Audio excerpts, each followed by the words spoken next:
Sarah looked like any other passenger on Flight 847. Nobody knew she was Dragon Lady, the best military air controller alive. When enemy fighters attacked their plane, F-16 pilots begged for help. Only Sarah could coordinate the deadly A-10 attack planes to save 180 innocent lives before watching full story. Comment below from where are you watching. Also, like and subscribe for more stories. Sarah Chen sat in seat 14C on United Flight 847, looking like every other passenger. She wore simple blue jeans, a gray wool sweater, and white sneakers. Her black backpack was tucked under the seat in front of her. She held a paperback romance novel in her hands. Nothing about her stood out. Nothing made people look twice. The flight attendant, a young woman named Jessica, smiled at her while serving drinks. "Would you like coffee or tea, ma'am?" "Coffee, please." "Black," Sarah said politely. Jessica poured the coffee and moved on to the next row. She had no idea that Sarah Chen was one of the most decorated tactical air controllers in military history. Jessica didn't know that Sarah had coordinated airstrikes in Afghanistan, Iraq, and Syria.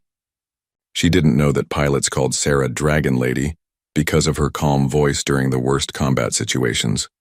To Jessica, Sarah was just another middle-aged woman flying from Denver to Seattle on a Tuesday morning. The businessman in 14B was typing loudly on his laptop. He kept sighing and muttering about his delayed connection in Seattle. His name was Robert, and he sold insurance. He had complained to the flight attendants 3 times about the Wi-Fi being slow. Robert glanced at Sarah once and saw a quiet woman reading a book.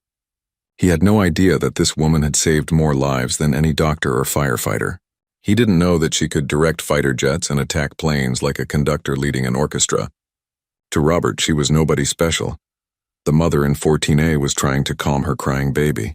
Her name was Maria, and this was her first flight with her 6-month-old son. She looked stressed and tired. She smiled apologetically at Sarah when the baby cried louder. "It's okay," Sarah said gently. "Babies cry on planes. It's normal." Maria had no idea that Sarah had once directed an emergency medical evacuation in combat while under enemy fire. She didn't know that Sarah had coordinates rescue helicopters to save wounded soldiers. To Maria, Sarah was just a kind stranger being understanding about her crying baby. This was how Sarah liked it. For 3 years since retiring from the Air Force, she had lived quietly. She bought her own plane tickets. She carried her own bags. She waited in line like everyone else. Nobody knew her real identity. Nobody asked about her past. She was invisible. Sarah had earned this invisibility. For 15 years, she had been one of the best tactical air controllers in the world. She spoke the language of fighter pilots. She understood the capabilities of every aircraft in the Air Force inventory. She could coordinate complex air battles involving dozens of planes, helicopters, and ground forces. But that life was over. Now she lived in a small house in Colorado. She grew vegetables in her garden. She read books. She took commercial flights to visit her sister in Seattle twice a year. She was just another passenger. The plane was a Boeing 737, built to carry 180 passengers safely from one city to another. Captain Mike Rodriguez had been flying commercial aircraft for 22 years. He was good at his job. His co-pilot, Lisa Park, was newer but talented. They had flown together many times before. Neither of them knew that Sarah Chen was on their plane. If they had known, they might have asked her about her experiences. Pilots respected tactical air controllers, but Sarah's military records were classified. Her retirement was quiet. She had simply disappeared from the military world. "Ladies and gentlemen, this is your captain speaking," came the voice over the intercom. "We're cruising at 37,000 feet. Weather ahead looks good. We should arrive in Seattle right on time." Sarah looked out her window at the Rocky Mountains below. The peaks were covered with snow even in late spring. She had flown over these same mountains many times in military aircraft. F-16 fighters, A-10 attack planes, transport helicopters. But those flights were different. Those flights had purposes, missions, objectives. This flight was just transportation. Simple, normal, boring. The plane hit a small pocket of turbulence. Sarah barely noticed, but other passengers gripped their armrests. She had flown through much worse turbulence in military aircraft. Combat flights were never smooth. The flight attendants moved through the cabin, collecting empty cups and checking on passengers. They were well-trained professionals who treated everyone with courtesy. They smiled at Sarah the same way they smiled at everyone else. Standard service, standard politeness. Sarah went back to reading her book. It was a simple romance novel about a woman who inherited a bookstore in a small town. Nothing like her real life. Nothing like the classified missions she had directed. Just a pleasant story to pass the time. But then something changed. The plane shook. Not turbulence this time. Something else. Sarah felt it in her bones.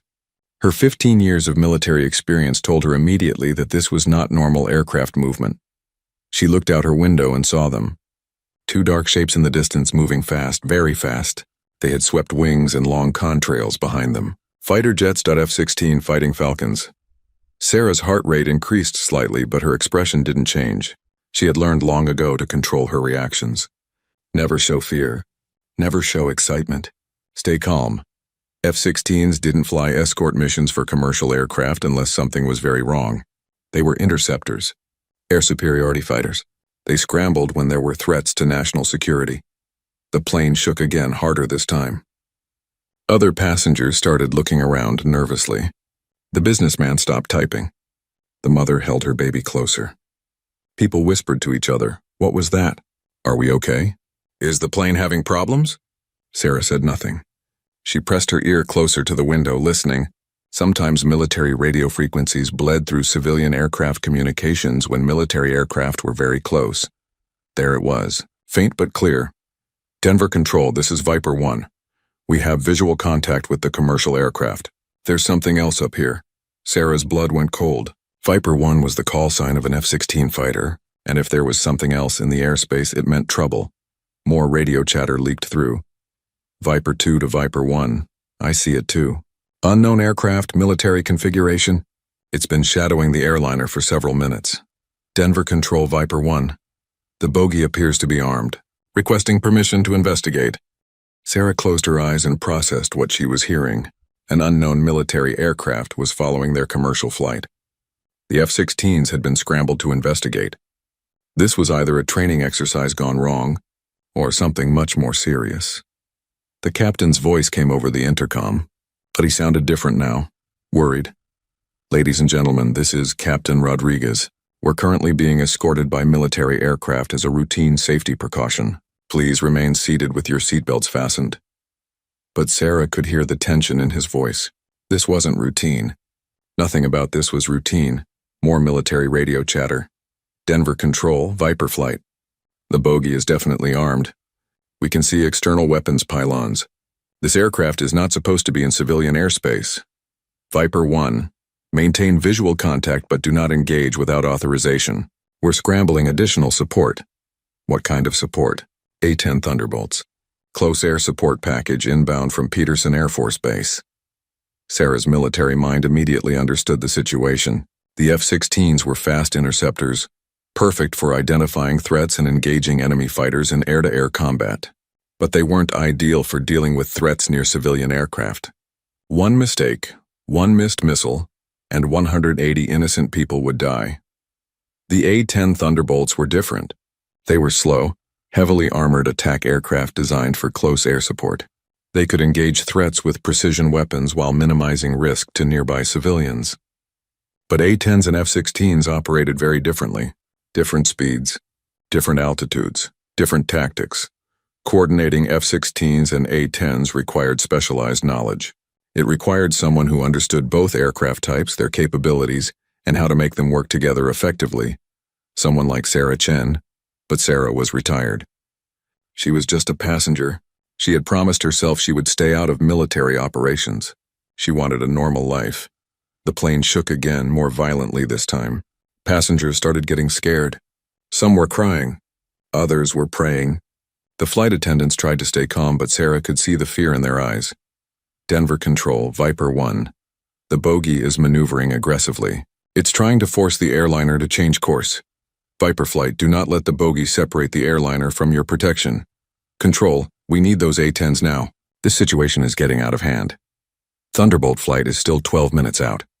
12 minutes. Sarah knew that was too long.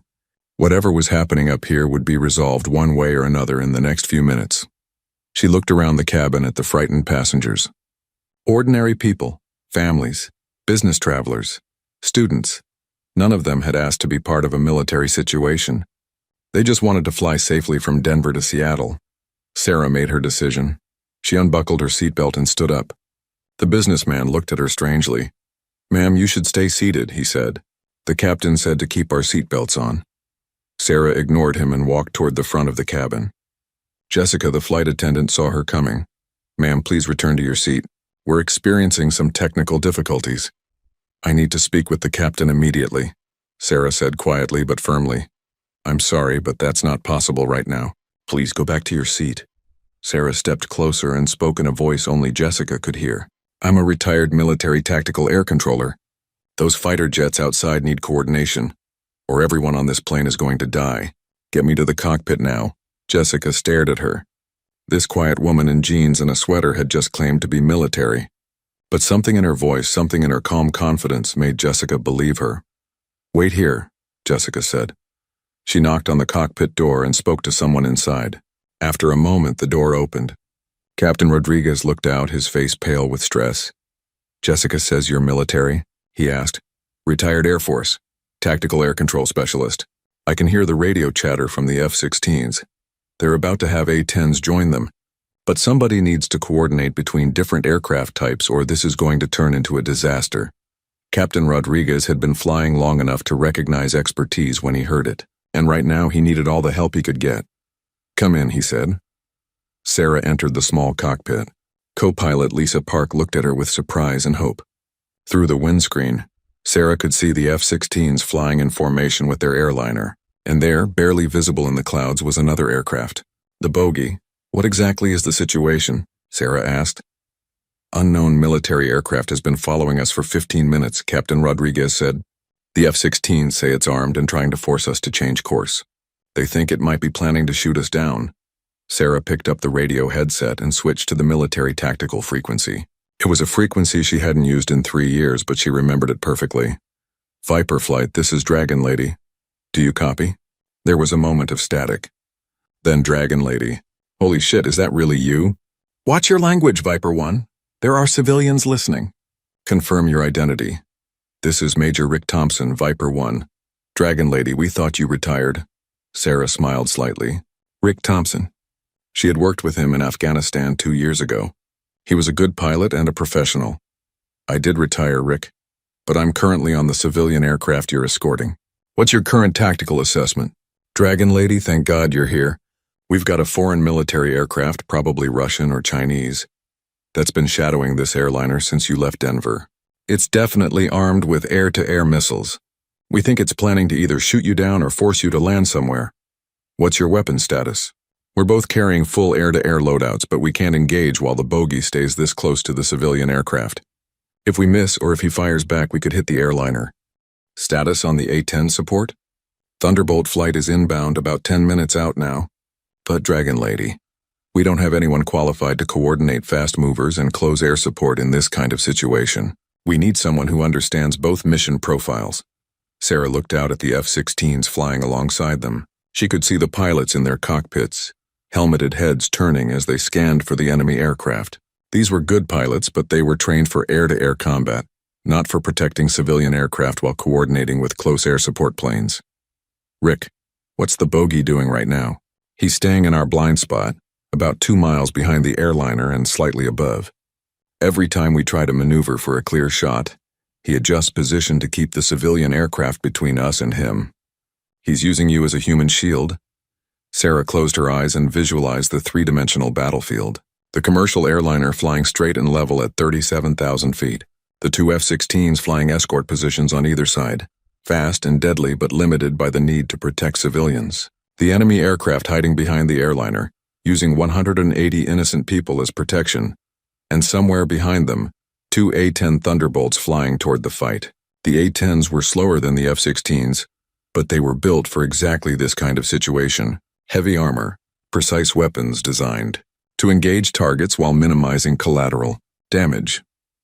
But coordinating all these different aircraft required someone who understood their individual capabilities and how to use them together effectively. "Rick, I need a complete tactical picture. How many bogeys are we dealing with?" "Just one that we can see. But our electronic warfare systems are picking up additional radar signatures. There might be more out there." Sarah's heart sank. Multiple enemy aircraft meant a much more complex situation. It also meant this wasn't just a random encounter.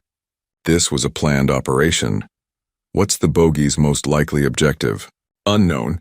Could be trying to shoot down the airliner as a terrorist attack.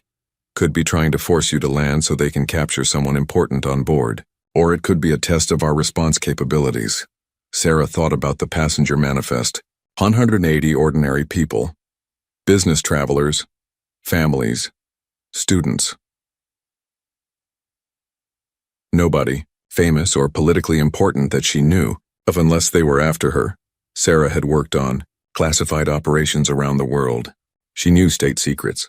She had coordinated military strikes that had killed important enemy leaders.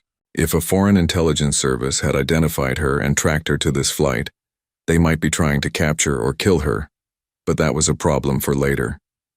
Right now her job was to keep 180 innocent people alive. Thunderbolt Flight, this is Dragon Lady. Do you copy? A new voice came over the radio, calm and professional. Dragon Lady, this is Colonel Janet Stevens, Thunderbolt Lead. We're inbound, 8 minutes out. Heard you were running this show. Colonel Stevens. Sarah knew her by reputation.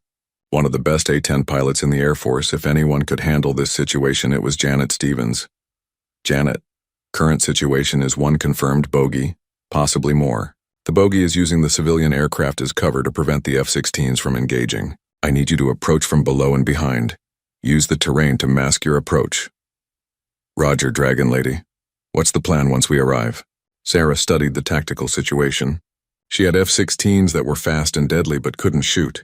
She had A-10s that were slow but heavily armed and precise. She had a civilian airliner full of innocent people, and she had at least 1 enemy aircraft that was trying to use those innocent people as protection.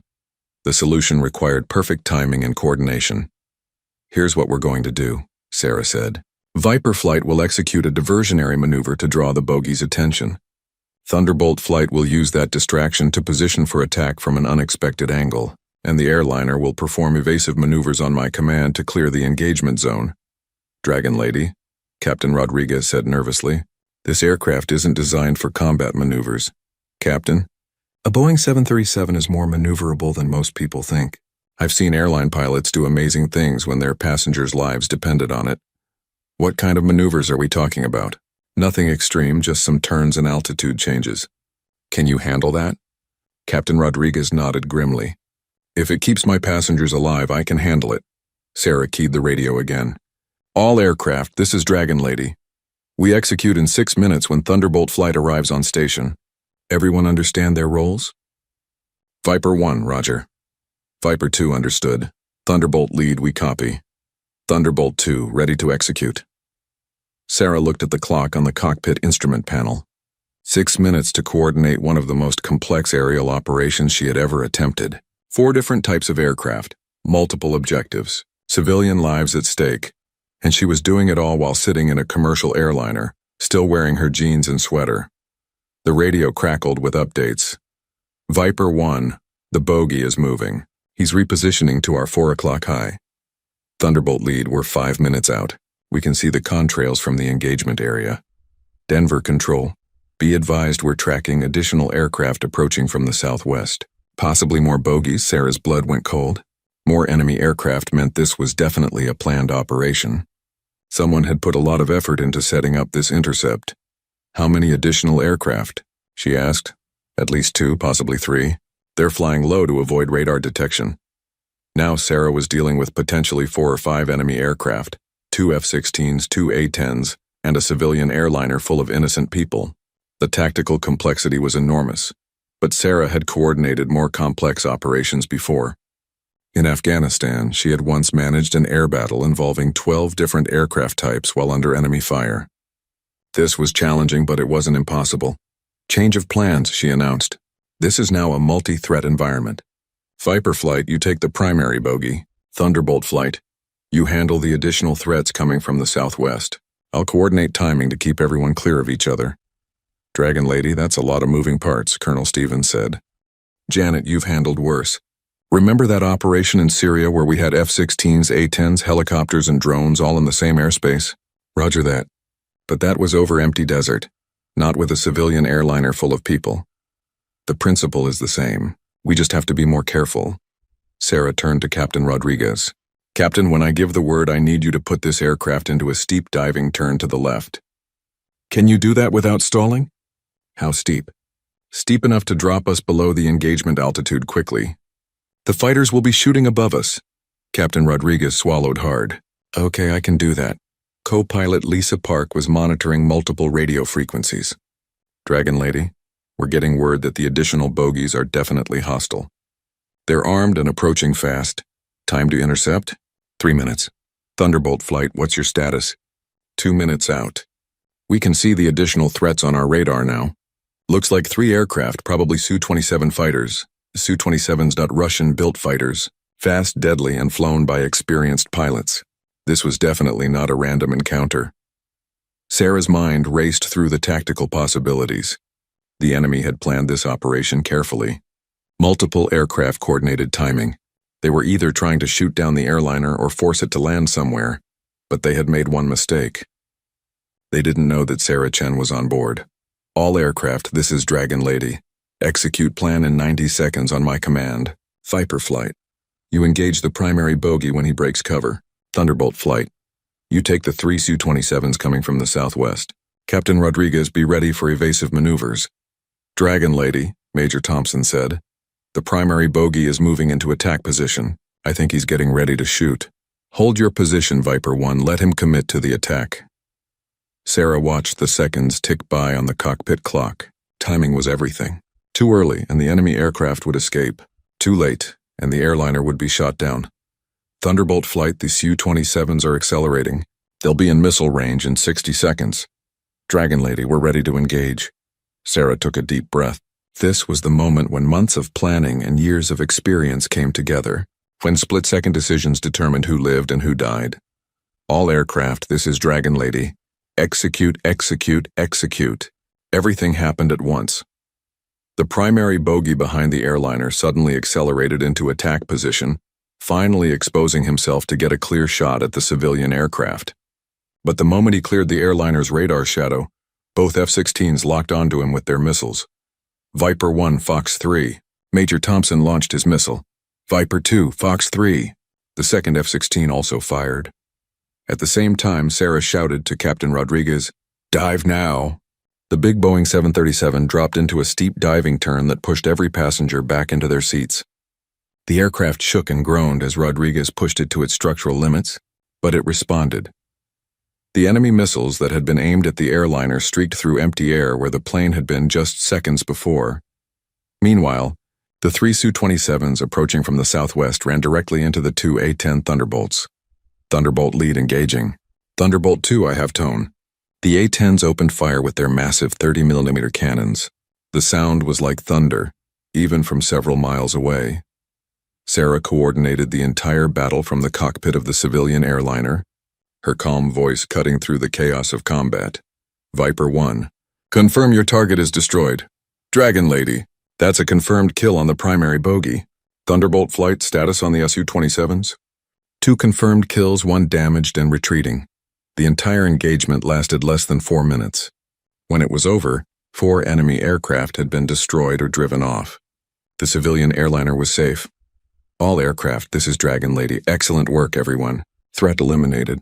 The radio crackled with congratulations and relief from pilots who knew they had just participated in something extraordinary. Captain, Rodriguez leveled the aircraft and resumed. Normal flight toward Seattle. His hands were shaking slightly from the adrenaline. "Ma'am," he said to Sarah, "I don't know what just happened up there, but you saved everyone's lives." Sarah handed him back the radio headset and straightened her sweater. "I just helped with communications." She walked out of the cockpit and returned to her seat in 14C. The passengers looked at her with curiosity. They knew something dramatic had happened, but they didn't know what. To them, she was still just another passenger who had briefly left her seat. Jessica, the flight attendant, approached her. "Ma'am, the captain told me what you did." "You're a hero," Sarah shook her head. "I'm retired. I was just helping out." She picked up her romance novel and opened it to the page where she had left off. Around her, passengers slowly returned to their normal activities. The businessman went back to typing on his laptop. The mother fed her baby a bottle. People talked about weather and work and weekend plans, but Major Thompson was right about one thing. Within hours, secure phone calls would come from the Pentagon, from Air Force headquarters, from intelligence agencies that had monitored the engagement. They would want to know how a retired tactical air controller had ended up on that specific flight at that specific time. They would want to know if her presence was a coincidence or if she had been targeted, and they would want her to come back to active duty. Sarah turned the page of her book and looked out the window. The F-16s and A-10s were gone, returned to their bases. The sky was peaceful again. Maybe she would take those calls. Maybe her retirement was over. Maybe her country needed her skills more than she needed her quiet life in Colorado. But for now, she was content to be just another passenger, reading her book and flying to Seattle to visit her sister. The plane landed 20 minutes later. Passengers gathered their belongings and filed out through the gate into the terminal. Sarah waited until everyone else had left, then collected her black backpack and walked off the plane. As she entered the terminal, she saw military personnel in dress uniforms waiting near the gate. They were probably there to debrief the crew and examine the aircraft. Maybe they were also there to find her. Sarah kept walking. She had a rental car reservation and a hotel room booked downtown. Tomorrow she would fly back to Colorado and resume her quiet retirement. But in her backpack, next to her romance novel and her travel documents, was a secure satellite phone. The kind used by senior military officers and intelligence operatives. The kind that would ring when her country needed her expertise again. And when it rang, Sarah Chen would be ready. Because some people are never really just passengers. They're guardians, waiting for the moment when their hidden skills become the difference between life and death for innocent people. In the terminal, Sarah bought a cup of coffee and found a quiet corner to sit while waiting for her rental car. Around her, travelers hurried past with their normal concerns. Flight delays. Lost luggage. Traffic problems. None of them knew that 2 hours ago at 37,000 feet, their safety had been protected by a woman whose voice could coordinate fighter jets like a conductor leading a symphony. And none of them would ever know, because Sarah Chen looked like just another middle-aged woman in jeans and a sweater, drinking coffee and reading a paperback book. But the pilots knew. In squadron ready rooms across the country, the story would be told for years to come. The day that Dragon Lady came out of retirement to save a plane full of civilians. The day that ordinary passengers learned that heroes sometimes hide in plain sight. Sarah finished her coffee and walked to the rental car counter. The clerk was friendly and efficient, processing her paperwork quickly. He had no idea that the quiet woman in front of him had just coordinated one of the most complex aerial battles in recent military history. "Will you be visiting Seattle for business or pleasure?" he asked politely. "Just visiting family," Sarah said, which was true. She was going to have dinner with her sister and play with her nieces. Normal family activities, normal civilian life. But as she drove through the Seattle streets toward her hotel, Sarah's secure phone buzzed with an encrypted message. She pulled over to read it. "Dragon Lady, outstanding work today. Your country needs you. Call when ready. General Morrison, Air Combat Command." Sarah stared at the message for a long moment. General Morrison had been her commanding officer 5 years ago. He knew her capabilities better than anyone. She turned off the phone and put it back in her backpack. Tomorrow she would decide whether to make that call. Tonight she just wanted to have dinner with her family and pretend to be a normal person. Sarah checked into her hotel and took the elevator to her room on the 15th floor. The room was standard business class. Clean bed, small desk window overlooking the city. She unpacked her few belongings and sat on the bed looking out at the lights of Seattle. Somewhere out there, people were living their normal lives. Working, eating dinner, watching television. None of them knew how close they had come to a major terrorist attack. Sarah had spent 15 years protecting people who would never know her name or thank her for her service. That was fine with her. She hadn't joined the military for recognition. She had joined to serve her country and protect innocent people, but retirement had been peaceful. 3 years of growing vegetables and reading books and taking quiet flights to visit family. 3 years of being invisible. Now that invisibility was gone. The military knew where she was. Intelligence agencies knew she was still capable of extraordinary things. Foreign enemies knew she was a target worth deploying multiple fighter aircraft to eliminate. Her quiet retirement was over, whether she wanted it to be or not. Sarah ordered room service for dinner and spent the evening reading her romance novel. The story was simple and predictable. Boy meets girl. Complications arise. Love conquers all.